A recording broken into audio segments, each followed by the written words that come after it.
My dear brothers and sisters in Islam, as we speak, there is an international crisis going on that we are all painfully familiar with and seeing. Day by day it is getting worse and worse. And that is the crisis of refugees trying to find their way to safer lands, better homes, fleeing on the worst of conditions, on boats that, wallahi, we would not even put animals onto. And they are being shoved in by the dozens, by the hundreds, even though perhaps it can only take 1/3 of that. And yet, because of what's happening, so many people are fleeing these lands. And yesterday there was a tragic case as well of almost 70 people suffocating to death in a van because they didn't have air to breathe. Wallahi, brothers and sisters, our hearts tremble when we think of such incidents. Innocent women and children.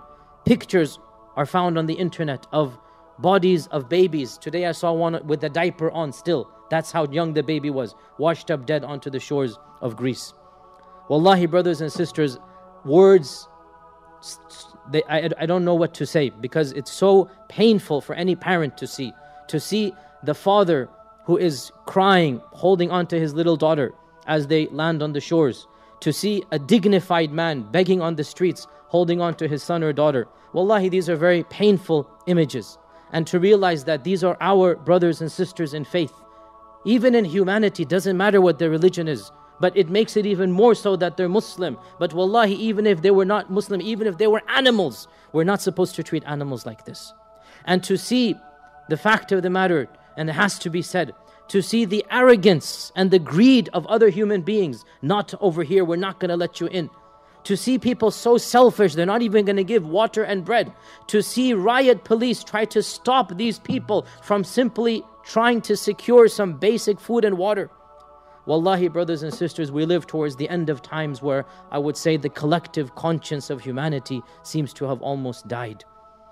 And the sad reality is, these people are fleeing from Muslim lands. From lands that are supposed to be their own ethnicities, their own people. And the dictators of those places, the civil war has wrought about such destruction, such grief, that there is no hope for them. They would rather risk dying in the ocean. They would rather risk their families and their children being put on dinghies, on little rafts, and go for weeks in the ocean. And every day, not even every week, every day, horror stories emerge of people dying because of lack of water, of boats overflowing, of people being deprived entrance. And we wonder what can be done. And unfortunately, brothers and sisters, I don't know what can be done.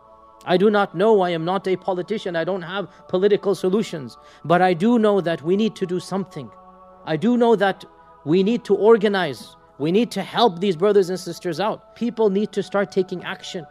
You can use my voice and my platform. This is what I can do. Tell me the ideas, and I have, alhamdulillah, some platform to spread them. Show me the agencies that can help these people out. Tell us what needs to be done. Can we in this land somehow adopt these refugees? Can we take these orphans and take them and make them our own? You come and tell me these things, and inshaAllah ta'ala, I promise you, my platform of advertising, of getting this message across to inshallah hundreds of thousands of people, that will be yours. I'm not a politician, but whatever I can do, I will do. But I'm appealing to you. I'm appealing to those of you that know what can be done, that we cannot just sit back and see these images over and over again. What type of Islam is this? Wallahi, what type of religion that we claim to have, that we go about our daily lives and we're not thinking about our brothers and sisters. Yesterday on BBC, there was an interview that, wallahi, it really moved me.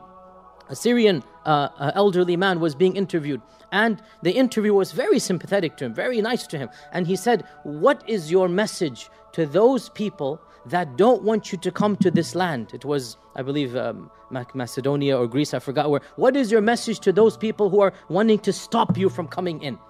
And they're trying to prevent you. Give me a message I can tell to them. He said, we are humans just like you. And I pray to God that you never have to suffer the destruction and humiliation that we have had, so that we have to go around begging people for help. May Allah protect you from what He's tested us with. This is what the brother was saying. And it was such a moving plea, because these people, wallahi, they never ever thought one day that they would have to flee their countries. There was no great famine or great strife. They grew up similar lives to us. But وَتِلْكَ الْأَيَّامُ نُدَاوِلُهَا بَيْنَ النَّاسِ. This is the qadr of Allah. Nations come and go. Security comes and disappears. And do not feel safe and secure that what is happening over there will not happen where we are. أَفَأَمِنُوا مَكْرَ اللَّهِ فَلَا يَأْمَنُ مَكْرَ اللَّهِ إِلَّا الْقَوْمُ الْفَاسِقُونَ. Never be secure and safe. Never feel, oh, that's not going to happen over here. Never. Because the places where this is happening, everyone in this audience could never have predicted that this would happen, even 5 years ago. Something impossible to imagine. From the land of Sham, from the blessed land of Syria, to see tens of thousands of people, millions of people fleeing. Why? Not because there's no food and water in that land, but because the tyrannical regime has prevented these people from even accessing food and water. From the constant bombing, constant killing, constant civil war. What are you going to do? Of course they have to flee. What else do they have? So my dear brothers and sisters, if we did save one person, maybe that one person will be our ticket to Jannah. We're not going to be responsible for beyond what's our control. But every one of us should give what we can. Every one of us should sacrifice whatever we can. Every one of us should try to alter our lifestyles in the least that we can do. And I say this over and over again every time a tragedy and calamity happens. The least that we can do is to be thankful to Allah for all the blessings He has given us. And that thanks is demonstrated through extra prayer, extra rituals, extra worship, extra sadaqah. That thankfulness isn't just by the tongue, oh Allah, thank you, oh Allah, alhamdulillah. That's no. That thankfulness is demonstrated by living a life of humility, a life of humbleness, a life of appreciation. Thank Allah you can hug your daughter before you go to sleep and you're not worried about somebody throwing a bomb on it. Wallahi, I mean, this is such a simple blessing. Thank Allah your sons come home and you're arguing over the most trivial things. And you don't have to worry about where is he going to be fed from. Thank Allah you have air to breathe rather than the 71 people who died because they didn't have air. Think about that. They were literally suffocated in the back of a truck and the drivers, whatever the story, they just left them until they died out of heat and because they didn't have air to breathe. Thank Allah. That should lead us for humility, for thankfulness, for extra worship, extra religiosity. Maybe I can't save all of them, but I can become a better person. I can be more appreciative. I can be a better Muslim, a better human being. And that is at least the minimum that we can do. But I want to do more than the minimum. I don't want just the minimum. I want to go beyond this. And that's why I am challenging you, all of us. This is a crisis that we cannot just sit back and ignore. Because, wallahi, if we did that, this would mean we have no heart.